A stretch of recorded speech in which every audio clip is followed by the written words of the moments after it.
কি ভাবছো প্রিয়? তুমি বিশ্বাস ভেঙেছো বলে বসে বসে একরাশ ব্যর্থতার গল্প লিখবো?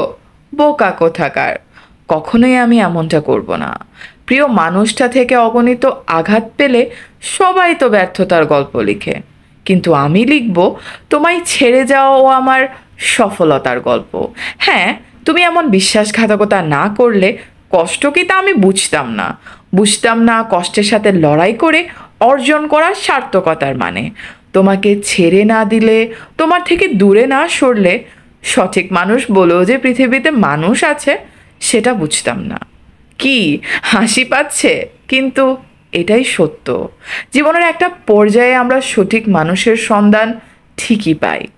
তুমি আমার সেই ভুল ছিলে যাকে ভুল করে সঠিক ভাবার চেষ্টা করেছিলাম, কিন্তু তোমার উগ্র ব্যবহার, তোমার অশ্লীল শব্দ চয়নে বুঝিয়ে দিলে ভুল কখনো সঠিক হয় না। তা আমরা যতই সঠিক করার চেষ্টা করি না কেন, তোমার মিথ্যাচার থেকে বেরিয়ে নিজেকে কিভাবে সুখী করতে হয় সেই কৌশল আমি শিখে গেছি। একা থাকার মধ্যেও যে একটা কঠিন রকমের ভালো লাগা আছে তা এখন আমি ভীষণ করে উপলব্ধি করতে পারি। এজন্য তোমাকে ধন্যবাদ, অনেক অনেক বেশি ধন্যবাদ। ভাবছো এত বড় অপরাধ করার পরও তোমাকে ধন্যবাদ দিলাম কেন? কারণ আমার জীবনটা ছিন্ন ভিন্ন করেও তুমি আমাকে জীবনের আসল মানে কি সেটা বুঝতে শিখিয়েছো। জীবন কতটা মূল্যবান তা বুঝতে শিখিয়েছো। জীবনটাকে উপভোগ করতে শিখিয়েছো। নিজেকে ভালোবাসতে শিখিয়েছো, সম্মান করতে শিখিয়েছো। আর জীবনের মতো একটা মূল্যবান জিনিসের ভার তোমাকে দিয়ে যে ভুল করেছিলাম খুব সুন্দর করে তা বুঝিয়েছো।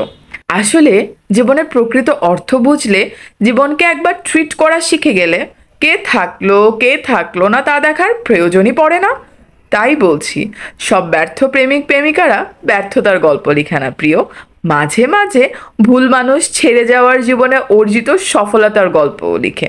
আর এই লেখাটা সেই সকল মানুষকে উৎসর্গ করলাম আমি, যারা নিঃস্বার্থভাবে ভালোবেসে প্রিয় মানুষকে নিজের থেকে বেশি বিশ্বাস করেও ঠকে গেছে। যারা ভাবছেন জীবন বুঝি এইখানেই শেষ, যারা নিজের অস্তিত্বকে প্রশ্নবিদ্ধ করছেন। সাহস করে আল্লাহর রহমত এই টক্সিক রিলেশনশিপ থেকে তো বের হয়ে এসেছেন, কিন্তু নিজে এখনও সেলফ ডাউটে ভুগছেন। সেই ফেলে আসা দিনগুলো স্মৃতি হাতড়ে বেড়াচ্ছেন, কিংবা সেই স্মৃতিগুলো আপনাকে এখনও তাড়া করে বেড়াচ্ছে। ট্রাস্ট মি, যেদিন পার হয়ে গেছে তা নিয়ে ভাববেন না। যে সিদ্ধান্তটা আপনি নিয়েছেন লং রানে ওটা আপনার জন্য একদম ঠিক। বিশ্বাস করেন, আপনার ব্যর্থতার গল্প লেখা শেষ। এখন শুধু আপনি নিজের সাফল্যের গল্প লিখবেন, নিজেকে নিয়ে হ্যাপি থাকবেন আর সম্মান নিয়ে বাঁচবেন। অলওয়েজ রিমেম্বার, যে আপনাকে সম্মান করে না, ভ্যালু করে না, সে আপনাকে ভালোবাসে না। আর যে আপনাকে ভালোবাসে না, অমন মানুষ আপনার জীবনে থাকার চেয়ে না থাকাই ভালো। So enjoy your life and live each day to its fullest and stay happy always.